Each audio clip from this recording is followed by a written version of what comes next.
With Season 2 of Solo Leveling well underway, I wanted to double back and compare the first season to its source material. There was actually a very specific moment that differed from the manhwa that made me want to do this video in the first place when Season 1 aired. I wonder if any of you can guess what that moment was in the comments below. Needless to say, this video is going to contain major spoilers for Season 1 of Solo Leveling, as well as chapters 1 through 45 of the manhwa. So if you haven't watched or read it, this is your obligatory spoiler warning. A big shout out to these wonderful people for their continued support over on Patreon, with a special thank you to Celestial Tier members Brendan Carlson, Stephen PD101, This One Sneck, Totally Reasonable Curb, Trey Hardy, and our newest Celestial member, Chohin Shin. I am so sorry if I mispronounced that. If you'd like to support the channel, snag a place in the credit scroll, or see videos early, consider heading over to the Patreon. You can find a link in the description below. If that's not in the cards for you, a like and a subscribe also go a very long way with helping out small channels like mine. Lastly, since we're covering the source material, I do want to take a moment to say rest in peace to the webtoon's illustrator, Jong Sung-rak. In July of 2022, unfortunately he passed away from a brain hemorrhage at the age of 37. Best known by his pseudonym Dubu, his illustrations brought so much life and energy to this incredibly fun adventure. Solo Leveling wouldn't be the same with different character design, art direction, or just a flat-out different style. It's incredibly unfortunate that he never got to see his artwork truly come to life on screen, but I hope that wherever he is, he knows just how much joy his work is bringing to anime fans all across the world. So once again, rest in peace. Thank you for all the work you put into bringing Solo Leveling to life, and with that being said, let's hop into today's video. I'm going to let you guys know now that I am not good with Korean names, so I'm going to probably butcher several of these. Please forgive me. The anime begins with an action set piece in the form of a flashback to the previous raid on Jeju Island, whereas the manhwa starts by giving us a glimpse into Jinwoo's fate in the double dungeon. When the manhwa introduces us to Jinwoo, we're given a thorough understanding of the reasons why he's a hunter, as well as his unambiguously sour feelings regarding not just hunting, but his own terrible rank. The anime skips the internal monologue in favor of allowing the supporting characters to draw attention to Jinwoo's weakness.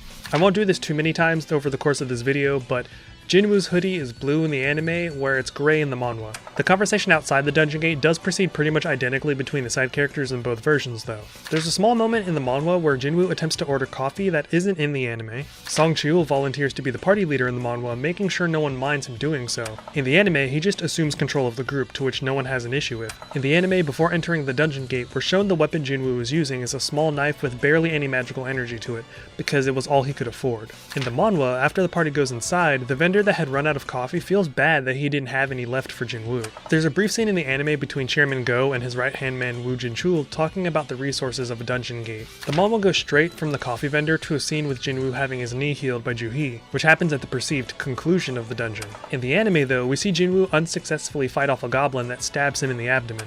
The show then switches back to the chairman for another short scene with the two men talking about essence stones and their potential uses for clean energy. It's only after the scene ends do we reconverge with the manhwa, where Jinwoo is getting his knee healed at the perceived end of the dungeon. When pressed about his reasons for staying a hunter, Jinwoo in the anime merely apologizes when Ju-hee expresses her concern. In the manhwa, he makes up the excuse that it's his hobby and he'd die of boredom otherwise. Both versions earn a light reprimand, but for different reasons. In the manhwa, after clearing the dungeon, Cheol seems to be informing the other hunters what essence stones are. In the anime, Cheol simply asks the group if they finished collecting their loot, leaving out the explanation. When discovering the entrance to the double dungeon, in the anime, it's the other party members that bring up the idea that waiting for backup will essentially cut into their individual takes of the loot. Cheol is much more cautious in this scene and even points out that going in without backup would be risky. In the manhwa, Cheol is the one that suggests pushing ahead without calling in backup for the sake of the loot. Also in the manhwa, Cheol fires magic down the tunnel to test its depth. He doesn't do this at all in the anime. Before proceeding into the double dungeon, the anime deviates to show a couple of characters we'll learn more about later being graded as hunters. We're also shown that Choi Jong-in is making efforts to recruit rising talent into the Hunters Guild. The anime also takes time to introduce the audience to Cha Hae-in. It's only after this deviation that the two sources reconverge, with the party traveling into the double dungeon. When Ju-hee shows her agitation with Jinwoo for voting to explore the double dungeon, the manhwa plays it a bit more comedically, whereas the anime handles her frustration a bit more seriously. In the manhwa, it's Kim that shows some hesitation, saying the place they're about to head into feels dangerous, and it's Cheol who asks if the others intend to go back empty-handed. In the anime, the roles are kind of reversed. Cheol appears to be taking a more cautious approach, and Kim is the one eager to go inside by saying he's not going back empty-handed. The anime cuts away for a brief segment where newly awakened hunters are watching a welcome message from the chairman of the Hunters Association. When the party is doing their initial examination of the Kartanon Temple, for the most part this goes about the same across both versions. However, in the manhwa, someone mentions that it feels as though they're being watched. In this same moment, the manhwa has Jinwoo lock gazes with their antagonist the moment he turns around. In the anime, there are a few moments where it's still pretending to be a statue before it lowers its gaze to Jinwoo. In the anime, after getting his arm severed, Cheol says Juhee is too weak-minded, but in the manhwa, he simply says she doesn't handle frightening situations well. The anime version of Cheol doesn't ask Jinwoo for his opinion regarding the power rank of the main statue, he simply speculates without prompting. In the manhwa, Cheol points out the state of the 3 healers he'd brought with them, 1 being dead and 2 being reduced to states of panic. The manhwa focuses a bit more on Jinwoo's internal thoughts right before the runner gets zapped. In the manhwa, during his trek toward a safe statue, when the statue of God stomps nearby, Jinwoo is presently aware that he's inadvertently headed towards one of the dangerous statues. In the anime, he's launched toward the unsafe statue from the recoil of the stomp, but doesn't realize it until it's too late. The manhwa has a brief moment before Jinwoo reaches the safe statue, where he toils with the precarious game of tug-of-war he's been playing with risking his life. For the most part, this section of the story proceeds the same across both versions, except when it comes time for Jinwoo to make his last stand. The anime really puts him through his paces, whereas the manhwa sees him get impaled right away and placed on the altar. When Jinwoo completes the secret quest that offers him a chance to become a player for the system, the anime breezes right over it and jumps to Jinwoo waking up in the hospital. The manhwa gives the audience some insight into Jinwoo's confusion of the situation when he sees the dialogue boxes, his desire to continue living, as well as a glimpse of his revival. When Jinwoo is visited in the hospital by members of the surveillance team, Jinchul is accompanied by Kang Taesik in the anime, but some no-name goober in the manhwa. When Jinchul describes the state of Cheol and Juhee, in the anime Cheol is shown out in the street and Juhee is isolated in her bedroom. When he does so in the manhwa, they're both framed as still being in the hospital. When recounting the discovery of Jinwoo's unconscious body, in the anime he's found on the dirt floor of an empty cave. In the manhwa, he's found on top of the altar that he nearly died on. Small detail, but after Jinwoo gets the notification for his daily quest, the timer in the anime has already nearly run down, whereas in the manhwa it seems to begin countdown after the quest is acknowledged. The anime adds scenes of Jinchul talking to the chairman, as well as Jongin and Haein having conversations before we get another brief scene of a dungeon gate opening. The two reconverge when it comes time for Jinwoo to survive his penalty quest. In the anime, the nurses spend their time searching for Jinwoo after he disappears for the penalty quest, but in the manhwa, they don't even notice that he's gone. The anime shows that Juhee is informed of Jinwoo's recovery and she goes to visit him. The manhwa leaves these bits out entirely. When explaining the reward system, in the anime Jinwoo says that he gets all of the rewards from the daily quest. In the manhwa, it's framed more so that he has to choose one of the 3 reward options. The anime also shows him receiving the key to his first dungeon instance, but the manhwa doesn't. When heading to the instance, in the manhwa, Jinwoo asks for permission from the hospital staff before going. In the anime, he just leaves. He's also wearing a different outfit in the manhwa than his anime counterpart. The entire first portion of the instance dungeon unfolds the same across both versions, with the anime taking a very brief detour after Jinwoo earns the Wolf Assassin title. When Jinwoo is thinking about the durability of weapons, in the manhwa he mentions a time when he splurged on a dagger only for it to break during the boss battle. After Jinwoo decided to continue exploring the dungeon, the anime deviates for a few moments to follow Juhee's side plot where she finds the courage to assist with a dungeon break. The manhwa proceeds with Jinwoo fighting through the dungeon. In the manhwa, we're shown that Jinwoo has realized there's a pattern to the spawning of the monsters as he fights them, which is a neat detail. When discussing the significance of the color of an enemy's name, in the manhwa Jinwoo says that the steel-fanged wolves started off orange, but in the anime their names were shown to be red. While the battle with Casca plays out virtually the same, albeit with more bombast and spectacle for the anime, the only real deviation comes in the manhwa where it cuts away from the conclusion of the battle to a conversation between 2 medical professionals who realize Jinwoo hasn't returned to the hospital yet. While the group of hunters deal with the dungeon break, in the anime when Juhee is called upon to focus, her lingering trauma causes her to lose concentration. In the manhwa, it's clear that she's still haunted by the events of the double dungeon, but it appears as though she presses through that.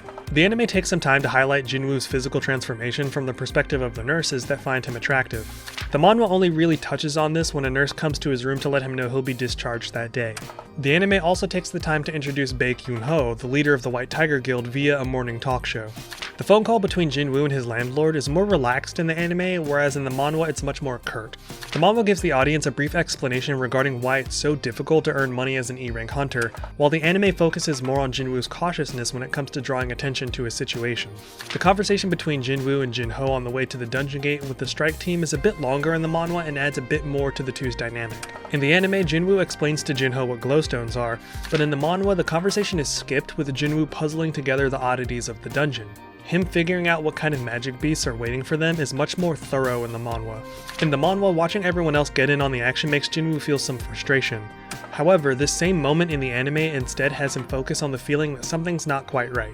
Dong-suk kind of tips Jinwoo off in the manhwa when he praises Jinwoo's instincts for determining the direction of the attack, but says he hopes his instincts don't pick up on anything unnecessary. In the anime, he simply praises him before being called away. The manhwa shows us that there's less than ideal ulterior motives for Dong-suk shortly after, but the anime plays this a bit closer to the chest. The anime takes a small detour to show some of Yoonho's training. In the manhwa, a warning comes to Jinwoo's mind while the group is traveling the dungeon: beware the lizards. This isn't touched on in the anime until after Dong-suk's party traps Jinwoo and Jinho inside the boss arena. While on the path to the boss chamber, they discover bodies wrapped up in webbing in the manhwa. No such bodies appear in the anime in this corridor. The manhwa also highlights Dong-suk's malice held towards his younger brother, whom we haven't met yet. The anime doesn't focus on this at all. When the anime brings up the lizards metaphor, it's explained to Jinwoo by Chiul outside on a park bench. In the manhwa, it's explained inside presumably a dungeon by some no-name character. As usual, the anime takes a detour in the middle of the action for a brief scene with Chairman Go and Jinchul. When Dong-suk's gang returns, they enter via an explosion in the manhwa, but in the anime, they appear from one of the tunnels overlooking the arena. The anime cuts to a follow-up scene of Chairman Go sparring with Jinchul as requested in their previous scene. When Jinho is propositioned to kill Jinwoo, in the anime Jinwoo doesn't say anything. However, in the manhwa, he does have a few words for Jinho. The anime deviates after Jinwoo is attacked for a cafe scene between a trio of characters I'm pretty sure we hadn't even met yet. It just kind of happens. During the counterstrike against Dong-suk's team, Jinwoo kills the mage second in the manhwa but fifth in the anime. He has a line of dialogue in the manhwa when killing the mage but says nothing in the anime. The anime has a follow-up scene of Jinwoo and Jinho being questioned by a member of the association. When the anime shows Dong-suk's brother in America, he doesn't say anything. The manhwa implies that he's aware something is off regarding his brother. In the anime, when Jinwoo discovers his immunity to poison, he simply laments not being able to get drunk. In the manhwa, he takes this opportunity to consume the poison he got from Kasuga, giving him the buff while completely nullifying the debuff. Jinwoo is a bit more reserved in his callousness in the anime, whereas in the manhwa, he does come across as more of an asshole when chatting with Jinho in the cafe. The anime allows this conversation to finish organically, while the manhwa skips ahead before the audience can see what Jinho offered, to Jinwoo going on a run with his sister. The anime deviates just before the scene with the siblings to lay the groundwork for Dong-suk's younger brother entering the picture. When the manhwa does eventually get to the same scene, it's a bit more thorough about Dong-su's thoughts.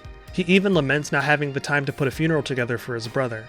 After a brief run with his sister, this is when the manhwa finally shows the audience that Jinho offered Jinwoo an entire building valued at 30 billion won. The manhwa also goes ahead and confirms that Jinwoo accepted the offer on his own terms.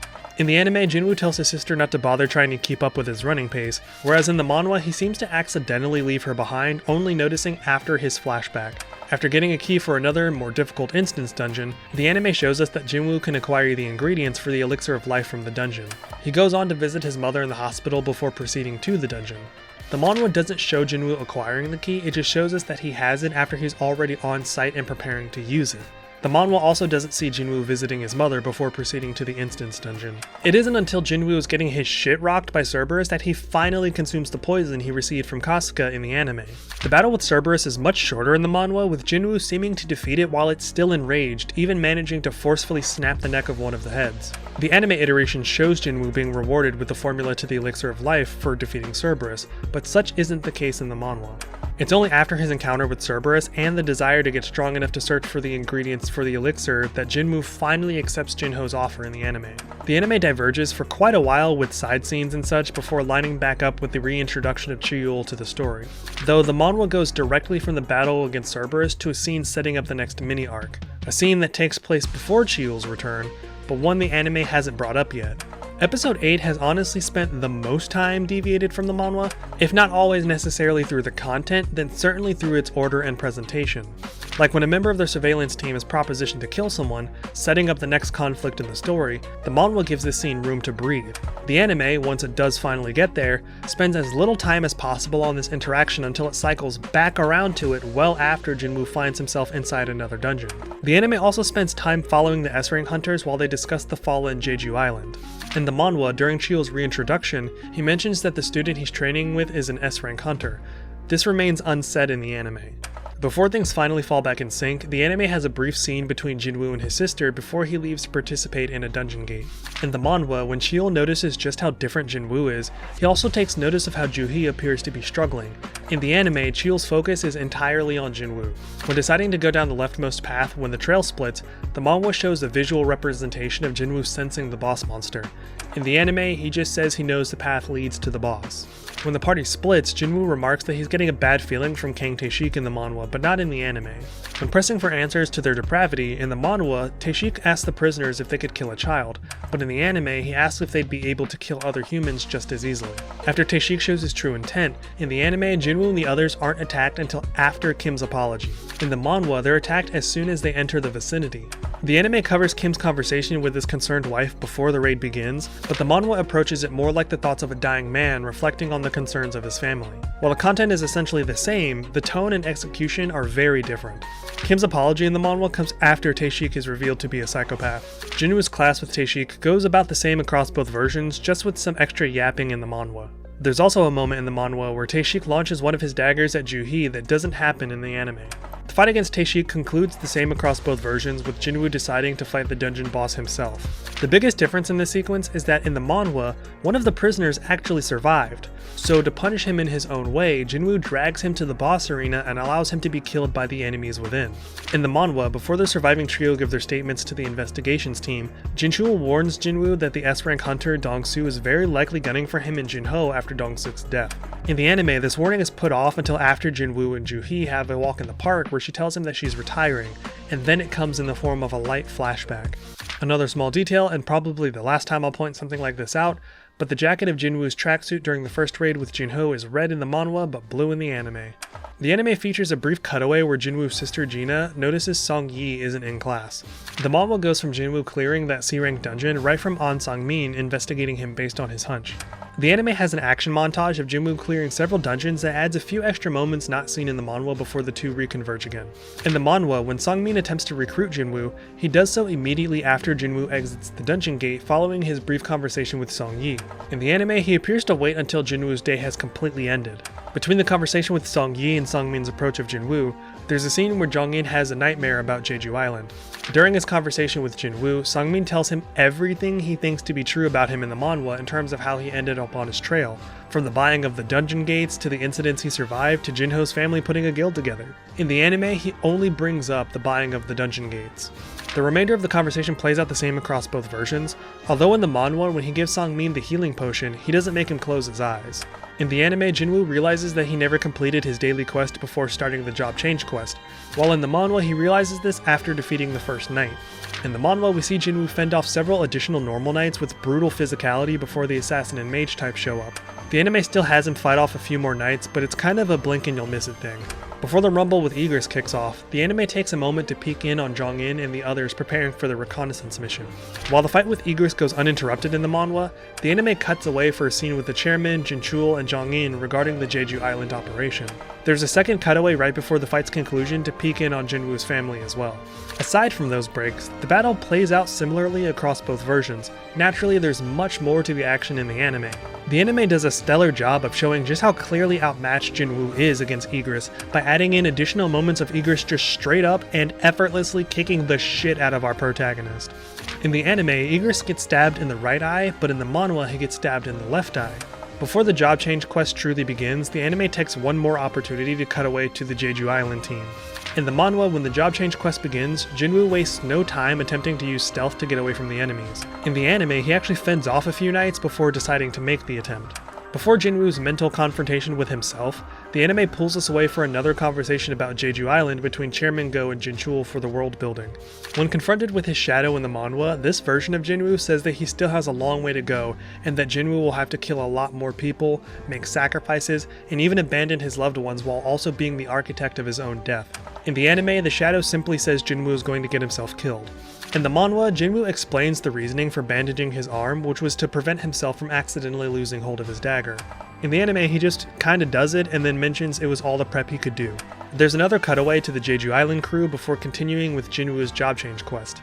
The remainder of the action sequence goes about the same between both versions, except in the manhwa, Jinwoo manages to get stabbed by one of the knights. And in the anime, the golem summoned by the final 3 mages doesn't instantly fall apart when the mages are killed. Jinwoo's shadow extraction proceeds the same across both versions, with the slight exception that his plea to Egress in the anime is a little lengthier.